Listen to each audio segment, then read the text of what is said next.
ایک ایونٹ کیا ہے اپنے آفس میں اپنی ریزیڈنس پہ کہ جس میں انہوں نے نان مسلمس کو بلایا. تو یہ اچھی روایت انہوں نے قائم کی ہے. اس سے پہلے ایک ہندو فیسٹیول بھی انہوں نے پرائم منسٹر ہاؤس میں کیا تھا. تو ہمارے ریلیجس جو لوگ ہیں وہ تو اس چیز کو بالکل ناپسند کرتے ہیں. دیکھیے یہ اب ہمارے ہاں بہت سے فیکشنز وجود میں آ چکے ہیں, بہت سے سیکٹس اور بہت سے سب سیکٹس ہیں, اور ایک بہت وسیع کاروبار بھی ان کے ساتھ وابستہ ہو چکا ہے. تو یہ لوگ اپنا جو ایک خاص اسلام کا برانڈ ہے اس کو پروموٹ کرتے ہیں, اور دوسرے جو برانڈز ہیں ان کو یہ بہت ہی حقارت کی نظر سے دیکھتے ہیں. دیکھیں, جب آپ مذہب کو ریاستی معاملات میں لے آئیں گے تو پھر اب چونکہ مذہب کی کوئی ایک انٹرپریٹیشن تو نہیں ہے نا, بہت سی ڈفرینٹ انٹرپریٹیشنز ہیں اور بہت سے ڈفرینٹ اینگلز ہیں جن سے آپ ایک ہی چیز کو دیکھ سکتے ہیں. تو پھر کیا ہوگا کہ بہت سے مختلف فرقے وجود میں آ جائیں گے, پھر ان کے آگے سے فردر سب سیٹس وجود میں آئیں گے, اور ہر کوئی یہی کہے گا کہ اس کا جو اس کی جو انٹرپریٹیشن ہے وہی درست ہے, اور اس کا جو اسلام کا جو برانڈ ہے وہی صحیح ہے اور باقی غلط ہیں. تو لا محالہ آپس میں کانفلکٹ ہوگا, اور یہی کانفلکٹ ہمیں نظر آ رہا ہے. اب آپ دیکھ لیں کہ اس وقت کئی قسم کے مختلف فرقے وجود میں آ چکے ہیں اور وہ آپس میں لڑتے ہیں, اور لہٰذا اس کا ایک ہی حل ہے, اور وہ حل یہ ہے کہ مذہب کو ایک ذاتی معاملہ قرار دے دیا جائے. ایک ذاتی آپ کا پرائیویٹ معاملہ ہے آپ کے اور خدا کے درمیان, اور اس کو ریاستی معاملات میں کسی قسم کا رول نہ دیا جائے. جب آپ مذہب کو ریاستی معاملات میں لے آتے ہیں تو پھر ہر کسی کی اپنی انٹرپریٹیشن ہے, اور ہر کوئی کہتا ہے جی کہ اس کا جو ایک نظریہ ہے اسی کو ریاستی سطح پہ اختیار کیا جائے. اب یہ ممکن ہے نہیں, تو پھر کانفلکٹ ہوتا ہے اور لوگ لڑتے ہیں, اور اس سے پھر انتشار پیدا ہوتا ہے. تو حل اس کا یہی ہے. دیکھیں, سیکولرزم کا مطلب یہ نہیں ہے, اس کا جو ترجمہ کیا گیا ہے وہ لا دینیت کیا گیا ہے. لا دینیت نہیں ہے سیکولرزم. سیکولرزم یہ ہے کہ جو ریاستی امور ہیں ان میں مذہب کا عمل دخل نہیں ہوگا, ہر طرح کی مذہبی آزادی ہوگی, ہر شخص اپنے عقیدے کے مطابق پریکٹس کر سکتا ہے, کسی پہ کوئی قدغن نہیں ہوگی. لیکن ریاستی معاملات میں آپ کا جو مذہبی عقیدہ ہے, جو ذاتی آپ کے عقائد ہیں, ان کا کوئی عمل دخل نہیں ہوگا. تو جی یہ اس کا مفہوم ہے. جی اچھا وسیم صاحب, مجھے بڑی اچھی ایک ڈیفینیشن یاد آ رہی ہے سیکولرزم کی, جو جماعت اسلامی ہند کے امیر نے دی تھی, اور وہ پاکستان کے دورے پہ تھے. جسارت جو جماعت اسلامی پاکستان کا آرگن ہے, ان کا ماؤتھ پیس ہے, اس کا ایک رپورٹر ان کے پاس چلا گیا. تو انہوں نے جو ہے نا سیکولرزم کی تعریف کرنا شروع کر دی یا اس کی حمایت کی. تو وہ نوجوان رپورٹر بڑا حیران ہوا, تو ان سے پوچھتا ہے کہ آپ کی ڈیفینیشن کیا ہے سیکولرزم کی. تو انہوں نے بڑی ہی لوسڈ ڈیفینیشن دی. انہوں نے کہا مذہب کی بنیاد پر عدم امتیاز, یعنی naan discrimination on the basis of religion. Who can quarrel with this definition of secularism? Or it is coming from a leader of the Jamaat Islami. تو کیا جماعت اسلامی اب ان کو بھی کنڈیم کرے گی کہ جی آپ نے سیکولرزم کو تو اتنا ایک اچھا کانسیپٹ بنا کر پیش کر دیا ہے. اور جیسا میں نے کہا, جمعیت علماء ہند جو ہے, جو بہت بڑی پارٹی ہے اور پارٹیشن سے پہلے کی پارٹی ہے, وہ بھی سیکولرزم کی حمایت کرتے ہیں انڈیا میں. اور یہ جو آپ نے بات کی نا کہ اگر آپ ریلیجس اسٹیٹ بنائیں گے تو واقعی the state will become an arena for theological debates, اور خاص طور پہ جب آپ کے ہاں مختلف سیکٹس پائے جاتے ہوں. اب دیکھیے, ایک مسئلہ ہی ہم لے لیں, اگر یہ انٹرسٹ فری بینکنگ کا, اب مفتی تقی عثمانی صاحب نے اپنا ایک ماڈل دیا ہے انٹرسٹ فری بینکنگ کا. ان کے اپنے فرقے کے لوگ جو ہیں بہت سارے ایسے ہیں جو ان کو کنڈیم کرتے ہیں کہ آپ نے جو کنونشنل بینکنگ ہے اسی کو اسلامائز کر دیا ہے.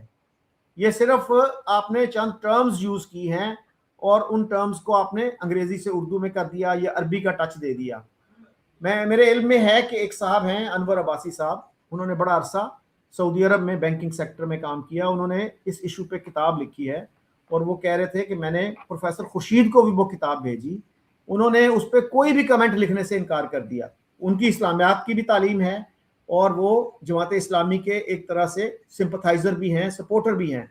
بٹ ہی واز ڈس اپوائنٹڈ کہ پروفیسر خورشید صاحب نے چاہے کرٹیسائز ہی کر دیتے, وہ نہیں کیا. ان کا پوائنٹ آف ویو یہ ہے کہ ہمارے ہاں جس طرح سے انٹرسٹ کی یا ربا کی ڈیفینیشن کی جاتی ہے یہ اس سے بہت مختلف ہے جو آج کے بینکنگ سیکٹر میں پایا جاتا ہے.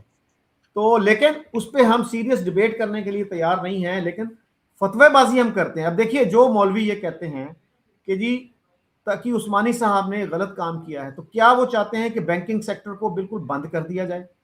اب بھی ہمارے ہاں یہ ڈیبیٹ ہے کہ جی انٹرسٹ فری بینکنگ ہوگی, انٹرسٹ فری اکانومی ہوگی, تو کیا یہ پاسبل ہے؟ آپ خود ایف بی آر میں رہے ہیں, you have understanding of economic issues. تو اس طرح کی جب ہم اپروچ اپنائیں گے تو کیا سعودی عرب نے جو ہے انٹرسٹ کو بالکل ختم کر دیا ہے؟ کیا ایران نے انٹرسٹ کو ختم کر دیا ہے؟ کیا کوئی مسلمان ملک ایسا ہے جہاں پہ انٹرسٹ بالکل ختم ہو چکا ہے, بینکنگ انٹرسٹ؟ میں نے تو یہ بھی پڑھا ہے کہ علامہ اقبال اور Quaid Azam they did not consider it forbidden, bank سے جو آپ کو منافع ملتا ہے. اور یہ اگر آپ دیکھیں زندہ رود جو کتاب ہے, جسٹس جاوید اقبال, علامہ اقبال کے جو صاحبزادے تھے, ان کی کتاب دیکھیں زندہ رود, اس میں بھی آپ کو یہ مل جائے گا. دیکھیے جو ماڈرن بینکنگ ہے نا وہ ویسٹ سے آئی ہے, اور جو بھی اس میں کہہ لیں کہ اس کی جو بیسس ہے وہ ویسٹرن اکنامک سسٹم ہے. اور اب آپ جب اس کو اسلامائز کرنے کی کوشش کریں گے تو بہت سی پیچیدگیاں پیدا ہو جائیں گی, کیونکہ سچی بات یہ ہے کہ اسلام کا کوئی ایز سچ اکنامک سسٹم نہیں ہے. وہ جو دور تھا آج سے 1400 سال پہلے کا, وہ ایک ٹرائبل سوسائٹی تھی, اور ٹرائبل سوسائٹی میں چیزیں بڑی ایک کہہ لیں کہ بڑی ایک بیسک قسم کی اکنامک ٹرانزیکشنز ہوتی تھیں. اب یہ چیزیں بڑی کمپلیکس ہو گئی ہیں, اور انہی کمپلیکسٹیز کو سامنے رکھتے ہوئے ماڈرن بینکنگ سسٹم بنایا گیا ہے. اور ایک تو یہ, دوسرا یہ ہے کہ آپ آئسولیشن میں بینکنگ نہیں کرتے, آپ انٹیگریٹڈ ہوتے ہیں پوری دنیا کے اکنامک سسٹم کے ساتھ, اور ان کی جو ریکوائرمنٹس ہوتی ہیں, ان کے جو تقاضے ہوتے ہیں, ان کو آپ کو سامنے رکھ کے اپنے سسٹم کو چلانا ہوتا ہے. یہ پاسبل نہیں ہے کہ آپ کہیں جی کہ ہم سود نہیں دیتے آپ سے قرضہ لے رہے ہیں, آپ چین سے ہم قرضہ لے رہے ہیں, آئی ایم ایف سے قرضہ لے رہے ہیں, لیکن سود نہیں دیں گے. سود کیوں نہیں دیں گے؟ اگر آپ سود نہیں دیں گے تو وہ تو آپ کو قرضہ ہی نہیں دیں گے, کیونکہ بنیادی شرط ہی قرض کی ہوتی ہے. جب آپ مکان کرائے پہ کسی کو دیتے ہیں تو مکان ایک ویلیو ہے, وہ ویلیو آپ کسی کو مستعار دے دیتے ہیں, اور اس ویلیو کے بدلے میں ہر مہینے وہ بندہ آپ کو کرایہ دے دیتا ہے. اب اگر فرض کر لیں آپ مکان کرائے پہ نہیں دے رہے, آپ اس بندے کو 1 کروڑ روپے دے رہے ہیں, تو 1 کروڑ روپے بھی تو ایک ویلیو ہے نا. تو اس ویلیو کے بدلے میں وہ آپ کو انٹرسٹ پے کرتا ہے. تو جیسے مکان کا کرایہ لینا آپ جائز سمجھتے ہیں, تو اسی ویلیو کی رقم آپ کسی کو دیتے ہیں تو اس کا بھی تو کرایہ بنتا ہے نا جو آپ لیتے ہیں. تو آپ بینک کو پیسے دیتے ہیں, اور بینک جو ہے پھر بدلے میں آپ کو انٹرسٹ دیتا ہے. تو اسی طرح بیرونی ممالک سے آپ قرض لیتے ہیں, اور وہ جو قرض ہے اس قرض کے بدلے میں آپ انٹرسٹ پے کرتے ہیں پرنسپل اماؤنٹ کے علاوہ. یہ کہنا کہ جی اس سسٹم کو ختم کر دیا جائے, یا یہ اب میرا خیال ہے شاید 2026 تک ان کا پلان ہے کہ پورا بینکنگ سسٹم اسلامائز کر دیا جائے, سارے اسلامک بینکس ہوں. ابھی بھی شرط یہ ہے کہ ہر بینک کے جو بھی مختلف بینکس ہیں پاکستان میں, ان کے جو 10% برانچز ہیں ان کی, وہ ان میں اسلامک بینکنگ ہوگی. وہ ہو رہی ہے ابھی, لیکن میں نے دیکھا ہے کہ بہت سے لوگ جو ہیں انہوں نے اپنے اکاؤنٹ کلوز کروانے شروع کر دی ہیں وہاں پہ, کیونکہ وہاں پہ جو انٹرسٹ ملتا ہے وہ کم ہے جو دوسری ریگولر برانچز ہیں ان کے مقابلے میں. ہاں وسیم صاحب, اس میں جو ہے نا لوگ یہ بھی پوائنٹ آؤٹ کرتے ہیں کہ آپ اگر اسلامک طریقے سے گاڑی لیں, اس کو لیز کریں, اور کنونشنل طریقے سے کریں, آپ جو پیمنٹ کریں گے اس میں کوئی خاص فرق نہیں ہے. تو it is just a difference of phraseology. اور دوسرا آپ کو یاد ہے خادم رضوی صاحب نے کیا کہا تھا کہ ہم نے جو قرضے دینے ہیں نا ان کو کہو کہ سود جو ہے جو بیاج ہے وہ ہمارے مذہب میں حرام ہے، وہ ہم آپ کو نہیں دیں گے، اور باقی پیسے بھی جو ہے نا جب ہمارے پاس ہوں گے آپ کو دیں گے، جس کو عربی میں یا اردو میں کہتے ہیں قرض حسنہ۔ تو اگر وہ نہیں مانتے تو پھر انہوں نے کہو کہ غوری آیا جائے، یعنی ہم غوری میزائل چلا دیں گے۔ اور دوسرا آپ نے جو بات کی نا، اسلام کا کوئی کوہیرنٹ یا ویل ڈیفائنڈ اکنامک سسٹم نہیں ہے، اس بات میں بہت وزن ہے۔ مثلا شیئر کراپنگ جس کو ہم کہتے ہیں، مزارعت، کہ آپ کی زمین ہے، آپ نے کسی کو کاشت کرنے کے لیے دی، آپ کو وہ 50% جو ہے کراپ آپ کو دیتا ہے، 50% آپ رکھتا ہے۔ تو اس پہ جو ہے ہمارے فقہا کا بہت شدید اختلاف ہے۔ امام ابو حنیفہ کے نزدیک یہ حرام ہے، لیکن ان کے شاگرد نے اس کو جائز قرار دے دیا۔ اسی طرح مکان کے کرائے پہ بھی ڈفرنس آف اوپینین ہے۔ تو جب آپ اسلامک اکنامک سسٹم نافذ کریں گے تو پھر کس کی ڈیفینیشن، کس کے احکامات جو ہیں وہ آپ نافذ کریں گے؟ دوسرے کہیں گے یہ تو غیر اسلامی ہے۔ اسی طرح سے اسلام کا جو پولیٹیکل سسٹم ہے اس پہ بھی دیر آر سیریس ڈفرنسز۔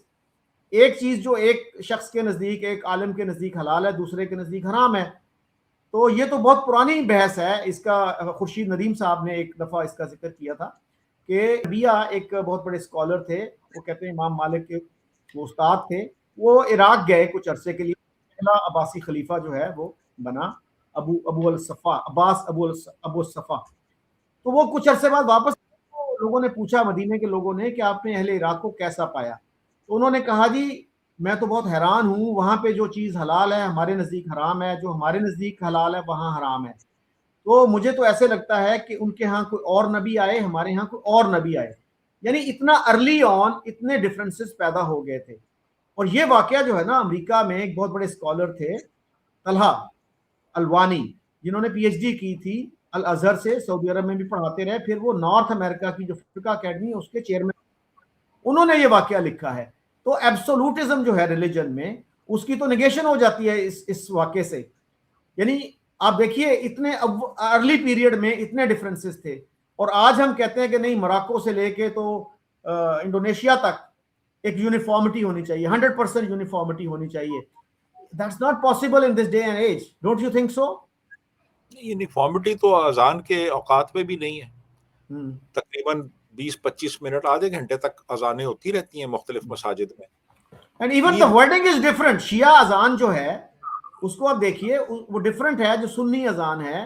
اسی طرح سے بریلوی جو ہیں وہ اذان سے پہلے جو ہے جس کو وہ کہتے ہیں صلاۃ، وہ پڑھتے ہیں، جبکہ اہل حدیث اور دیوبندی جو ہیں وہ نہیں پڑھتے، وہ بلکہ اس کو بدعت قرار دیتے ہیں۔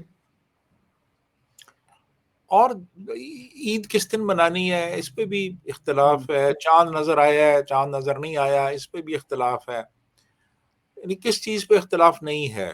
تو اب جب آپ کوئی ایک چیز اسٹیٹ لیول پہ اڈاپٹ کریں گے تو اس کو لیٹ سے کہ 10% مانتے ہیں، 20% مانتے ہیں، لیکن باقی 80% اپنا ایک ڈفرینٹ ویو رکھیں گے اس کے بارے میں۔ تو یہ دیکھیں، یہ جو چیزیں ہیں نا، یہ پھر وہی بات دوبارہ میں کروں گا کہ ان کو آپ اپنے ذاتی معاملات تک محدود کریں۔ آپ ان کو اپنی ذاتی زندگی میں جس طرح کا بھی مذہب آپ صحیح سمجھتے ہیں اس کو پریکٹس کریں، اور اس کی آزادی ہونی چاہیے، اور وہ ہے آزادی اس کی۔ آپ کسی بھی طریقے سے نماز پڑھیں، آپ ہاتھ باندھ کے پڑھیں، کھول کے پڑھیں، آپ اونچی آواز میں آمین کہیں، اونچی آواز میں آمین نہ کہیں، آپ اشہد اللہ الہ پہ آپ انگلی اٹھائیں، انگلی نہ اٹھائیں، شلوار اوپر کھینچ لیں، پینچوں سے پینچی اوپر کھینچ لیں، نہ کھینچیں، یہ ہاتھ پیٹ پہ باندھیں یا اوپر باندھ لیں، اس سے کوئی فرق نہیں پڑتا ہے۔ ٹالریٹ کریں یار، ہر ایک کا اپنا انداز ہے، اپنا طریقہ ہے، ایک دوسرے کو برداشت کریں۔ یہ چیزیں برداشت نہیں ہوتی تو پھر اکنامک جو ایشوز ہیں بڑے کمپلیکس قسم کے، ان میں کہاں اتفاق ہوگا۔ تو وہی حل ہے ایک سیکولر اسٹیٹ۔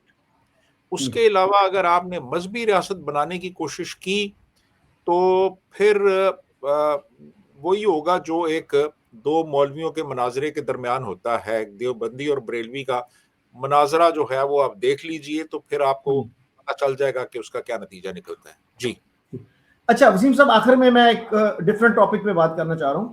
پچھلے دنوں میں نے ایک پوسٹ لگائی کہ اگر جہاد سے کشمیر آزاد نہ ہو تو انڈیا کے خلاف ایٹمی بم تو انڈیا کے خلاف نیوکلیئر بم کے استعمال سے گریز نہ کیا جائے. یہ جنرل حمید گل کی ایک کوٹیشن ہے اور یہ نوائے وقت کے 4 فروری 2011 کے شمارے میں شائع ہوئی. اسی طرح کی ایک پوسٹ اور میں نے لگائی، اس پہ بھی لوگ اعتراض کر رہے تھے جی اس کا ریفرنس دیں. اب ریفرنس میں نے دے دیا ہے، اخبار کا اس کی ڈیٹ دے دی ہے، پھر بھی لوگ شکوک و شبہات کا اظہار کرتے رہے. پھر ایک پوسٹ مجھے ملی کہ انہی کا ایک بیان ہے کہ کشمیر کو آزاد کرانے کی خاطر اگر پاکستان کو 50 جنگیں بھی لڑنا پڑی تو ہم اس کے لیے تیار ہیں. اور یہ ان کے کسی فین نے پوسٹ لگائی تھی، اور اس ویب سائٹ کا اس فیس بک کا وہ تھی آئی ڈی AJK جابس. اس میں جابس کے علاوہ بھی بہت ساری چیزیں تھیں، تو وہ میں نے لی تو اس پہ اعتراضات شروع ہو گئے کہ جی اس کا ریفرنس دیں. میں نے کہا یار ریفرنس تو میں دے دیتا ہوں، لیکن یہ بتاؤ کیا یہ جو سٹیٹمنٹ ہے زیادہ ریڈیکل ہے، زیادہ ارسپانسیبل ہے، یا ایٹمی بم کے استعمال والی دھمکی جو ہے وہ زیادہ ریلیونٹ ہے، زیادہ خطرناک ہے، زیادہ ارسپانسیبل ہے؟ تو ادھر لوگ نہیں آئے، لیکن وہ کہتے ہیں جی آپ نے جو ریفرنس دیا ہے نا، یہ جو AJK جابس ہے نا، یہ کوئی اوتھینٹک ویب سائٹ نہیں ہے. تو پھر اتفاق سے مجھے نوائے وقت کا ایک آرٹیکل مل گیا جو ان کا بیٹا عبداللہ حمید گل نے لکھا، اور یہ چھپا تھا 17 جنوری 2021 کو. یہی بات انہوں نے وہاں پہ کی کہ میرے والد صاحب یہ کہا کرتے تھے کہ 50 جنگیں بھی کشمیر کے لیے لڑنی پڑی تو ہم لڑیں گے. اس کے باوجود کچھ لوگوں نے ایک پولیمیکل گیم اس کو بنا دیا کہ نہیں جی یہ تو اکیلے بندے کا بیان ہے، یہ تو ان کا بیان نہیں ہے. اور ان میں ایک عدیل عزیز صاحب تھے، ایک علیم الحق صاحب تھے، چودھری شاہ زیب. تو یہ ہمارے ہاں کیا ہے کہ آپ کو ریفرنس دے بھی دیا جائے، پھر بھی وہ اعتراض پہ اعتراض کرتے ہیں. وہ کہتے ہیں جی یہ تو سنگل سورس ہے، یہ تو فلاں ہے. اب میں پوچھتا ہوں ایسے لوگوں سے کہ کیا جناح صاحب نے یہ کہا تھا کہ کشمیر پاکستان کی شاہ رگ ہے؟ اس پہ کبھی سوال میں نے نہیں دیکھا کہ کوئی سوال اٹھا رہا ہو ہمارے ان انٹلیکچوئلز میں سے کم از کم. تو اس پہ آپ کو پتا ہے کہ JKLF کے جو لیڈر تھے امان اللہ، ان کا بیان ریکارڈ پہ موجود ہے کہ اگر کوئی یہ ثابت کر دے کہ جناح صاحب نے یہ کہا تھا تو میں سیاست چھوڑ دوں گا. ادھر نہیں، یہ لوگ وہی ریگرس سٹینڈرڈ ڈیمانڈ کرتے ہیں جو مجھ سے کرتے ہیں، شاید آپ سے بھی کرتے ہوں گے کہ جی اب دیکھیے ان کے بیٹے کا بیان ہے، آرٹیکل ہے، اس کے باوجود وہ دے آر پلینگ پولیمیکل گیمز. مجھے کہنا پڑا کہ یار ڈونٹ ویسٹ یور ٹائم. تو یہ جو ہے نا مینٹیلٹی، یہ مائنڈ سیٹ کیا ہے؟ یہ دیکھیے بات یہ ہے کہ لوگوں کی ہمارے ملک میں ریاستی سطح پہ بہت ایک انٹینس قسم کی انڈاکٹرینیشن ہوتی ہے، اور یہ شروع ہو جاتی ہے ارلی چائلڈہڈ سے. یہ ہماری ٹیکسٹ بکس جو پڑھاتی ہیں، ہماری کلاس رومز میں جو پڑھایا جاتا ہے، ہمارے میڈیا پہ جو دکھایا جاتا ہے، یہ ساری چیزیں ایک خاص قسم کا ایک ورلڈ ویو بنا دیتی ہیں. ان کی جو لائکس اور ڈس لائکس ہیں، ان کی جو بائسز ہیں، ان کے جو نظریات ہیں، وہ بس ڈھل جاتے ہیں ایک خاص سانچے میں، اور پھر وہ تمام زندگی ان کو ڈیفینڈ کرتے رہتے ہیں. اتنا ٹائم تو ہوتا نہیں ہے کسی کے پاس کہ کوئی پڑھے. آپ دیکھیں نا، پڑھتا ہمارے بہت کم لوگ پڑھتے ہیں. ہمارے ہاں بہت کم لوگ ہیں جو واقعی ہی انٹلیکچوئل لیول پہ کوئی اسٹڈی کرتے ہیں، کوئی ریسرچ کرتے ہیں، کچھ چیزوں کو ویریفائی کرنے کی کوشش کرتے ہیں. نہیں ہوتا ہمارے یہاں سے. بس وہ جو انڈاکٹرینیشن ہو گئی بچپن میں، وہ ساری زندگی ساتھ چلتی ہے. ہمارے ہاں 22ویں گریڈ کا افسر بھی وہی باتیں کر رہا ہوگا جو اس نے 7ویں 8ویں جماعت میں مطالعہ پاکستان میں پڑھی ہوں گی، وہی باتیں کر رہا ہوگا وہ. مجھے ایک دوست بتا رہے تھے کہ ہمارے ایک وائس چانسلر تھے، چغتائی صاحب غالباً نام تھا ان کا. وہ گئے سری لنکا میں یا ادھر ساؤتھ ایشیا کے کسی ملک میں، تو انہوں نے وہاں پہ یہ کوٹ کیا کہ مسز گاندھی نے 1971 کی جنگ کے بعد کہا تھا کہ آج ہم نے 1000 سالہ غلامی کا بدلہ لے لیا ہے. اس پہ جو انڈین اکیڈیمکس آئے ہوئے تھے وہاں پہ، دے چیلنج ہم کہ اس کا مجھے ثبوت دو، ہمیں ثبوت دو کہ انہوں نے واقعی یہ کہا کہ نہیں کہا. تو وہ چغتائی صاحب جو ہے he could not come up with a credible source. یہ ہمارے ہاں بہت مشہور بات ہے، اور اس پہ کوئی ہمارے انٹلیکچوئلز جو ہے نا وہ نہیں کہتے کہ بھائی اس بات کا کوئی ثبوت ہے کہ نہیں ہے. ایون عبدالستار صاحب جو تھے ہمارے